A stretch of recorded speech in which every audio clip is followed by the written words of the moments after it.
Le mot de bienvenue du coordonnateur du Centre régional de leadership Yali Dakar, M. Omar Touré, que je vous demande d'accueillir avec le maximum.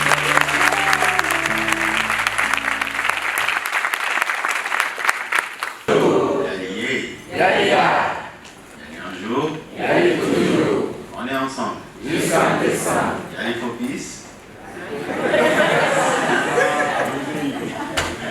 Yes. We are for peace. Madame le secrétaire général du CESAC, représentant le directeur général, Madame, Messieurs les représentants des corps diplomatiques, Mesdames, Messieurs les distingués partenaires du programme YALI, je veux parler des partenaires du secteur privé, de l'administration, des organisations sous-régionales basées à Dakar, professeur Abdallah Sissé, conférencier du jour. Je vous souhaite la bienvenue dans l'amphithéâtre du Centre régional de leadership, comme vient de le dire notre cher maître de cérémonie, qui vient d'être inauguré il y a de cela 2 semaines par le ministère des Finances et du Budget, le PCA du CESAC, gouverneur de la Banque centrale, mais aussi l'ambassadeur des États-Unis d'Amérique. Pourquoi l'ambassadeur? Parce que vous savez bien que le YALI est un projet basé sur un partenariat dont l'USAID est le chef de file. Et depuis 2015, nous sommes cheminants avec le programme de partenariat, avec l'USAID, avec la fondation Mastercard, avec la Sonatel, avec Microsoft, mais aussi et surtout avec le WARP et le SYNAPS, qui sont des organisations qui nous accompagnent dans la formation des jeunes que nous accueillons au Centre régional de leadership. Vous savez aussi que le Centre régional de leadership est l'un des 4 centres installés sur le continent pour accompagner l'initiative YALI et qui s'achemine ces 4 centres vers la constitution, la mise en place de ce qu'on appelle YALI Africa. Alors aujourd'hui, nous sommes à la 15e session au niveau du Centre régional de leadership, le centre francophone qui accueille aussi les jeunes lusophones du Cap-Vert, de la Guinée-Bissau, la Guinée équatoriale, l'hispanophone, de Sao Tomé et Principe, mais aussi de quelques pays de l'Afrique du Centre. Je veux nommer le Tchad, n'est-ce pas, le Gabon. Je veux nommer aussi le Tchad et le Gabon et le Cameroun. Nous sommes réunis aujourd'hui pour, disons, célébrer la fin de la formation. On va voir tout à l'heure comment est-ce que cette formation se déroule au niveau du centre avec quelques activités phares. Mais je voulais déjà vous informer que nous avons reçu 104 participants avec 50%, 54% de femmes représentées dans le programme.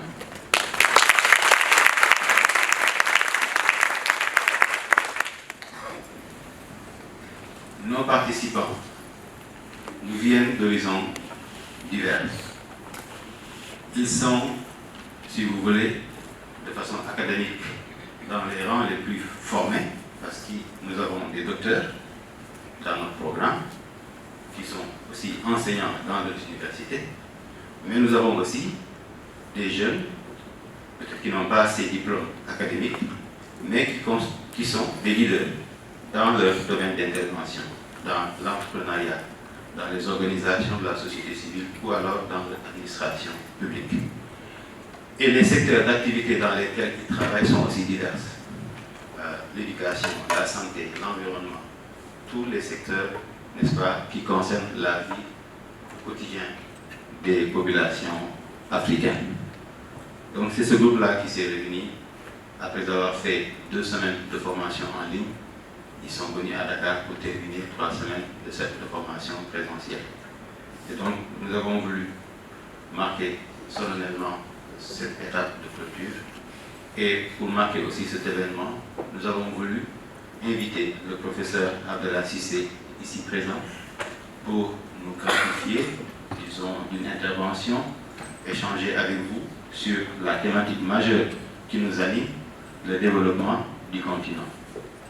le développement du continent africain par sa jeunesse. Et pour ce faire, quel leadership?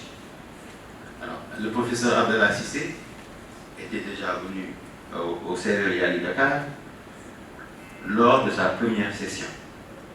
Il nous a fait l'honneur de nous donner une conférence qui a été très bien appréciée par tous les participants. Certains même nous avaient demandé de faire en sorte que le professeur aille dans chaque pays pour faire la même conférence. Alors aujourd'hui, nous sommes en train d'accueillir pour la première fois, donc la 15e session, mais pour la première fois dans l'amphithéâtre du CRL, nous avons aussi voulu, n'est-ce pas, marquer cette étape-là en invitant le professeur Cissé. Le professeur Cissé, pour parler un peu de son parcours, juste un peu, parce qu'il est long. Il est professeur agrégé de droit et il s'intéresse à plusieurs questions dont il est expert. Droit de la famille, droit privé, les questions de numérique et de l'intelligence artificielle, mais surtout la logistique et tout ce qui est réforme institutionnelle. Le professeur Cissé a, comme je l'ai su, fait tout le parcours universitaire et je pense que son dernier poste a été premier recteur de l'université de Bombay. Mais il a toujours aimé l'enseignement. Ce qu'il nous a dit, ou ce que j'ai appris, que déjà, étant jeune, ça veut dire ayant le brevet, il a décidé lui-même de retourner à l'école coranique. Et quand il est retourné à l'école coranique, il s'est aussi intéressé à aider les jeunes talibés qui n'avaient pas assez de niveau, n'est-ce pas, pour faire en sorte qu'ils ne soient pas les derniers de l'école. Donc il est toujours intéressé par, disons, aider les autres à acquérir d'autres savoirs. Il en fait pour lui-même et de partager avec les autres. Et c'est pourquoi nous pensons toujours à lui, parce qu'il est d'une générosité dans ce partage. Nous avons voulu l'inviter encore une fois pour échanger avec nos jeunes, n'est-ce pas, sur les questions qui nous concernent. Je rappelle encore que le YALI vise essentiellement trois choses. Contribuer à renforcer la démocratie et la bonne gouvernance sur le continent. Améliorer la prospérité par la création d'emplois, le développement des entreprises, etc. Mais aussi construire un continent où il fait bon vivre par la paix et la sécurité. Et pour ce faire, nous formons les jeunes ici, en présentiel, mais aussi en ligne, sur 3 programmes, avec un soubassement, un fondement de leadership. L'entrepreneuriat, l'engagement citoyen et l'administration publique. Je vais sans plus tarder vous donner la parole au maître de cérémonie pour la suite des activités. Je vous remercie. Professeur Abdallah Cissé, vous avez donc la parole. Neuronale toujours plus nombreuse et plus puissante. Une santé physique entretenue grâce à une bonne hygiène de vie au quotidien. Une alimentation saine, une activité régulière physique et de la méditation. Et j'en passe. Deuxième dimension, c'est l'intelligence. Être soi pour un leader africain de résonance, c'est avoir l'aptitude à utiliser son intelligence dans un monde où prédomine aujourd'hui l'économie du savoir et la société des connaissances partagées. L'intelligence plurielle est devenue un paradigme à l'aune duquel toutes les formes d'intelligence se conjuguent. Intelligence collective, cognitive et connective. Intelligence prospective, stratégique et tactique. Intelligence émotionnelle, relationnelle, mais aussi ludique. Intelligence politique, économique, sociale, technologique, écologique, juridique, et j'en passe. Troisième dimension, le professionnalisme. Être soi, c'est aussi être capable de faire preuve de rigueur. Car il sera de plus en plus question en Afrique de transformation numérique, de normalisation et d'inclusion. 3 défis qu'il faudra relever pour échapper à la marginalisation et à la domination. C'est un haut niveau de professionnalisme. C'est ce qui justifie l'existence de Par exemple, qui permettra aux leaders africains d'avoir la capacité à gouverner et à manager dans un contexte sans visibilité. Tout le monde est logé. la même enseigne. La capacité de gouverner et de manager quand les forces politiques et sociales doutent ou s'y opposent. C'est la particularité de notre monde d'aujourd'hui. Quatrième dimension pour être soi. Être soi, c'est être en mesure de développer et utiliser toutes les formes d'énergie première à votre portée. Et en tant qu'enfant d'Afrique, vous en avez un potentiel à nul autre pareil sur la planète. Le président Obama en est une illustration qui peut vous inspirer. Combiner l'énergie de terre qui permet au leader de développer son assurance, son regard positif sur la société et sur les hommes, sa solidité et sa structure. L'énergie d'eau vivifie le leader en augmentant sa confiance, sa présence, son écoute, son empathie et sa relation. L'énergie d'air du leader irrigue sa vision, sa créativité, son enthousiasme et son entraînement. Et l'énergie de feu du leader lui sert de levain pour son ambition, déplacer des montagnes, son pouvoir de transformation, de décision, ainsi que son rayonnement.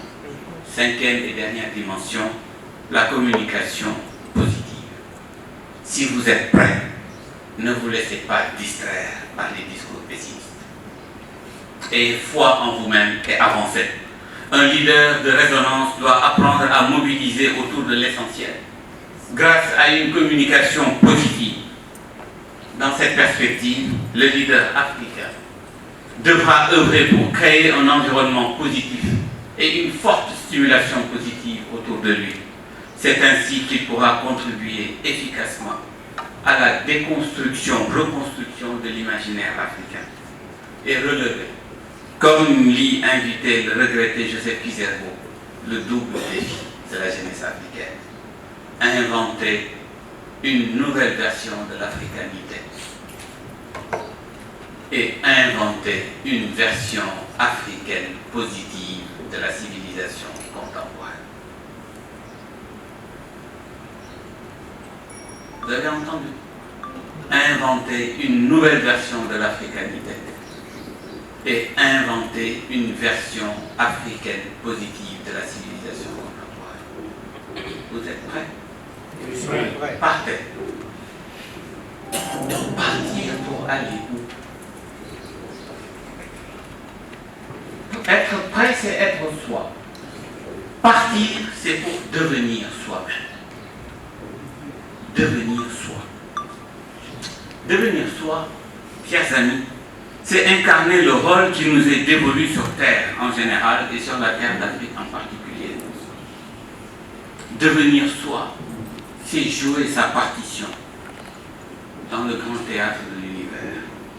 Réaliser sa mission avec un très haut niveau d'exigence et ainsi contribuer à l'éclosion de l'image la plus grandiose de vous-même et de l'Afrique.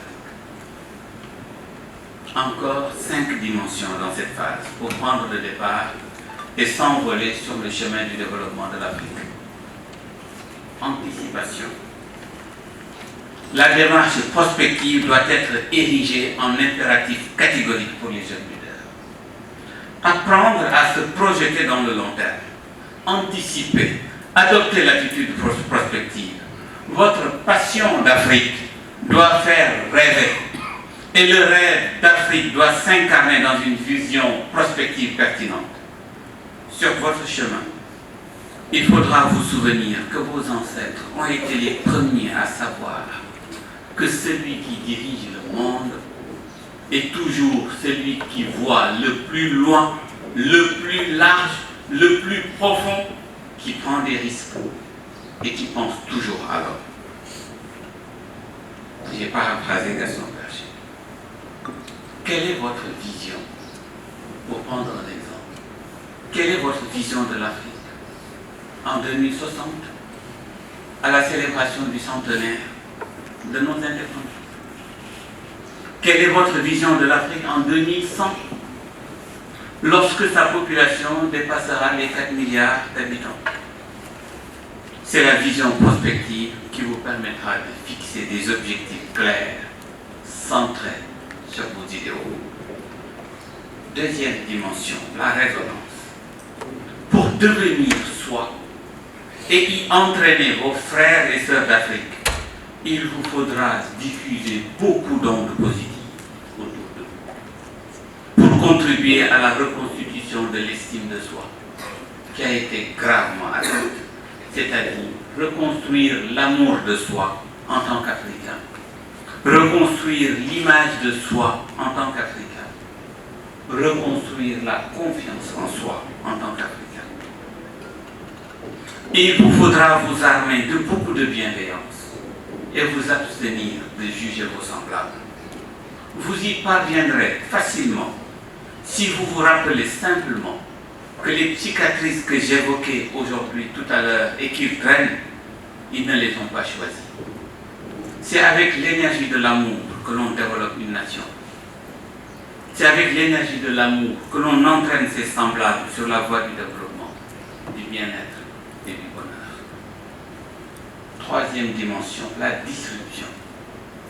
Avec la quatrième révolution industrielle et la convergence technologique, nanotechnologie, biotechnologie, informatique, numérique, neurosciences et sciences cognitives, tous les modèles de création de valeur, tous les systèmes de valeur sont remis en cause.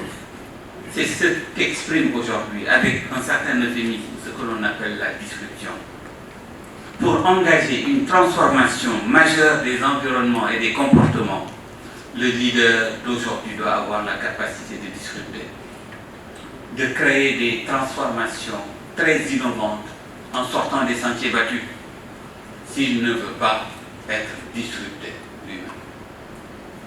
C'est à ce prix qu'il parviendra à réinventer les modèles éducatifs, les modèles économiques, les modèles politiques, culturels et environnementaux.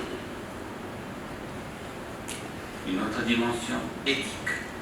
Devenir soi, c'est aussi construire une nouvelle éthique pour le développement de l'Afrique. Une nouvelle éthique qui sera riche de ses valeurs positives, mais qui aura suffisamment de lucidité pour s'affranchir des pratiques féodales, s'affranchir des pratiques discriminatoires, s'affranchir des pratiques fatalistes qui entretiennent la colonisation cérébrale. Cette nouvelle éthique pour le développement sera une symbiose de valeurs humaines, de valeurs de créativité, de valeurs de qualité, d'organisation, de respect de l'environnement, autour de nos propres convictions, de nos perceptions qui expriment la vision africaine du monde. Cinquième dimension, la motivation. Il est attendu d'un leader africain qu'il sache organiser la motivation des Africains dans un contexte de désarroi et de perte de repères.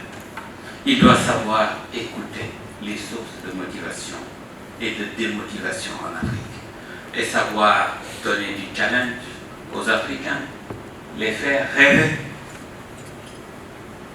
Voyez-vous, chers amis, à vos marques, partez. Cela signifie autrement, connecte-toi à l'âme de l'Afrique, sois toi-même et deviens toi-même. Conscience de soi, être soi, devenir soi, si vous préférez. Être soi pour le jeune leader africain, c'est cultiver RIPEC. C'est ce que j'offre à votre promotion. RIPEC. Résilience, intelligence, professionnalisme, énergie, communication positive. Devenir soi, c'est incarner Ardennes.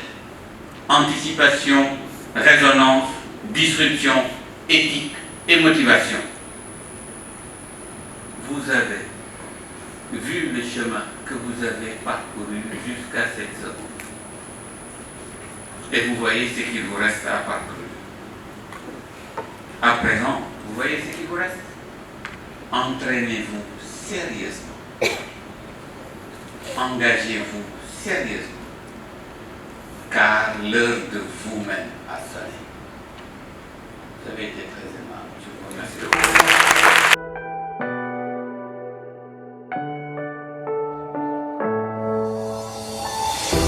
I'm falling. Tell me why I'm falling. Oh, life's calling.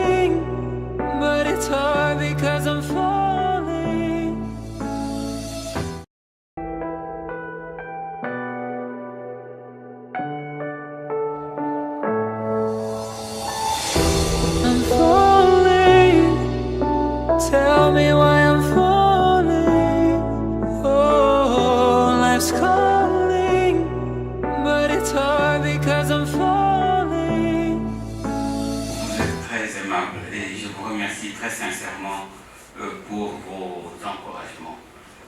Je pense que c'est plus ou moins normal parce que nous sommes traversés par les mêmes vaisseaux. Vous savez au passage que chaque être humain a 70 km en lui de vaisseau. On est tous là, et 70 km. C'est extraordinaire. Ce qui vibre chez nous, c'est la même chose qui vibre chez vous. Et nous cherchons juste à nous mettre, grâce à Yali et au centre de Dakar, à nous mettre sur la même fréquence épistémologique, éthique et cérébrale. Et c'est ça ce qui peut justifier certaines vibrations.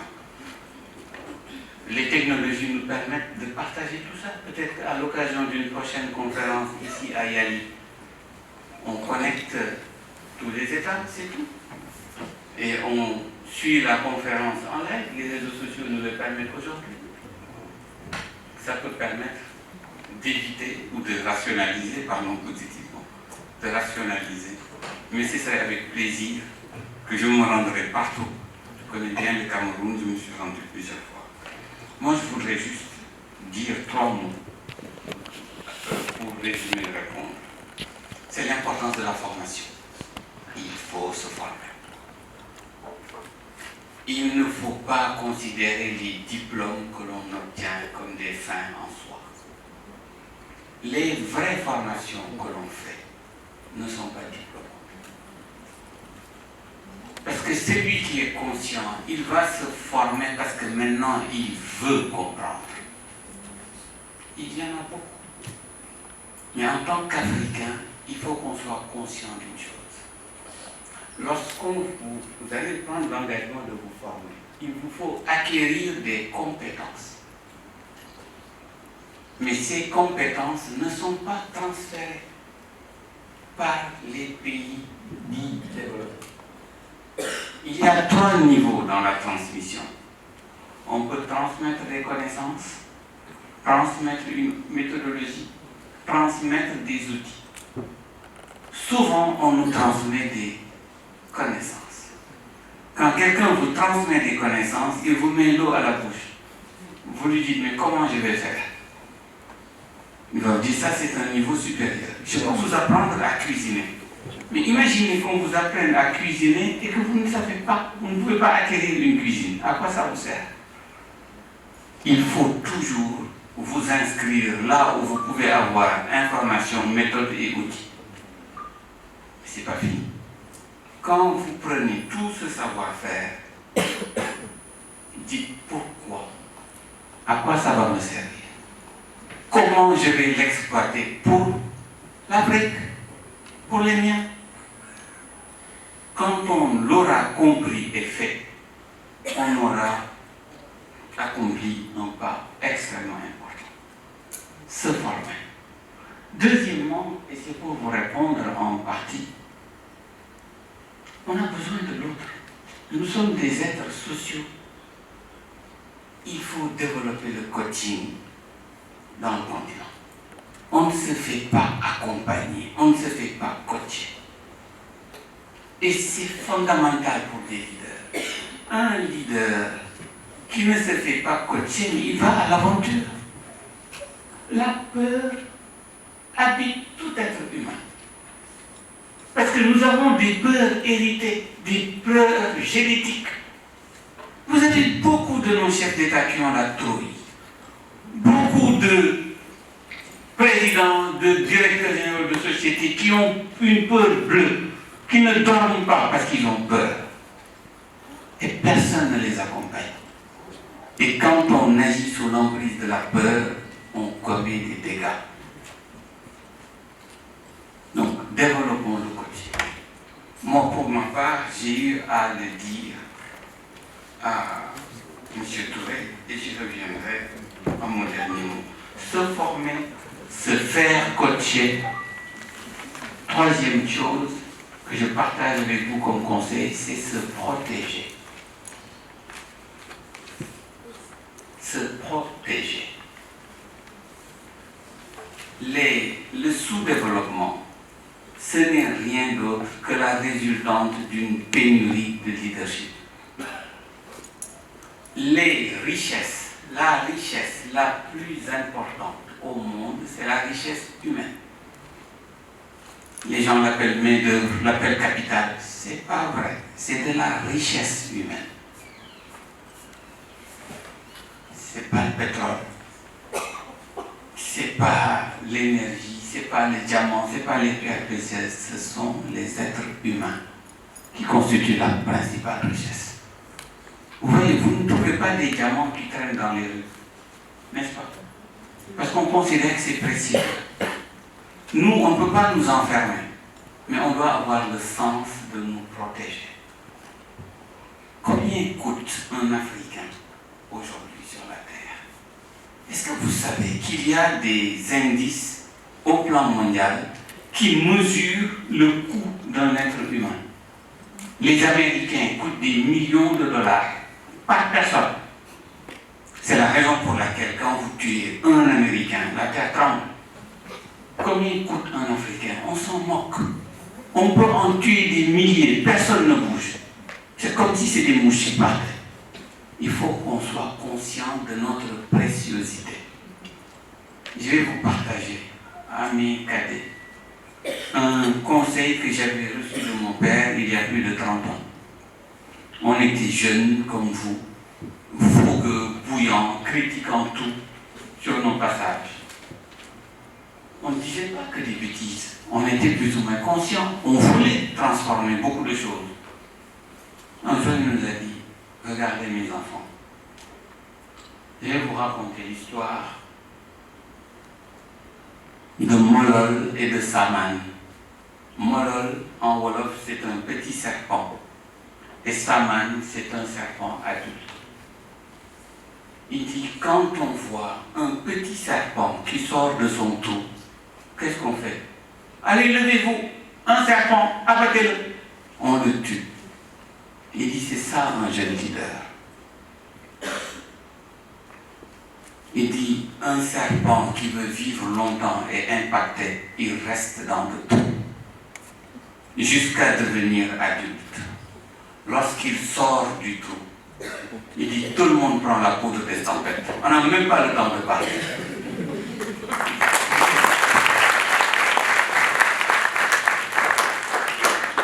Voyez-vous, Lumumba est parti en Molol.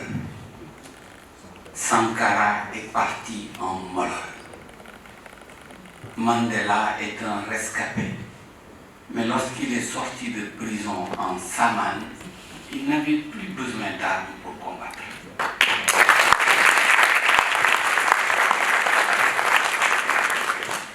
Protégez-vous. Ne vous exposez pas et vous faire détruire. C'est pas normal. Lorsque vous avez des talents, il faut savoir où vous parlez. Quand il y a certains dans vos ambiances qui peuvent vous détruire, même si vous avez des vérités, préservez-vous. C'est en ayant un capital de leaders précieux sur le continent qu'on va discuter. Moi, pour ma part, pour le centre, à partir des prochains mois,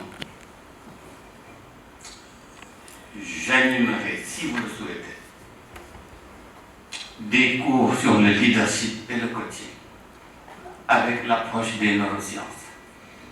Je souhaiterais que l'on puisse former des coachs africains ici, dans ce centre. Que l'on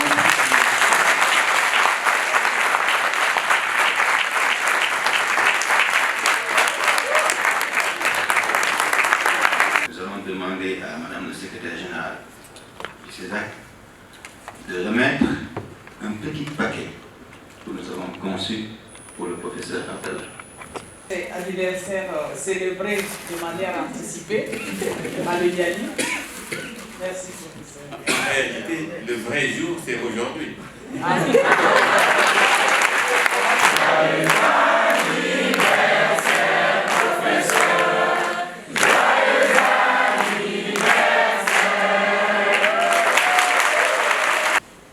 messieurs, chers alumni qui m'écoutez, Martin Luther King a dit « La mesure ultime d'un homme ne s'apprécie pas dans les moments confortables, mais lorsqu'il se tient face aux défis et aux controverses. » Fin de citation.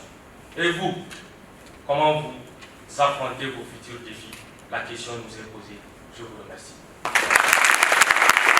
Chers partenaires, mesdames et messieurs les formateurs, chers participants du YALI, distingués invités, mesdames et messieurs, je prends la parole au nom du directeur général du CESAC, empêché en ce moment.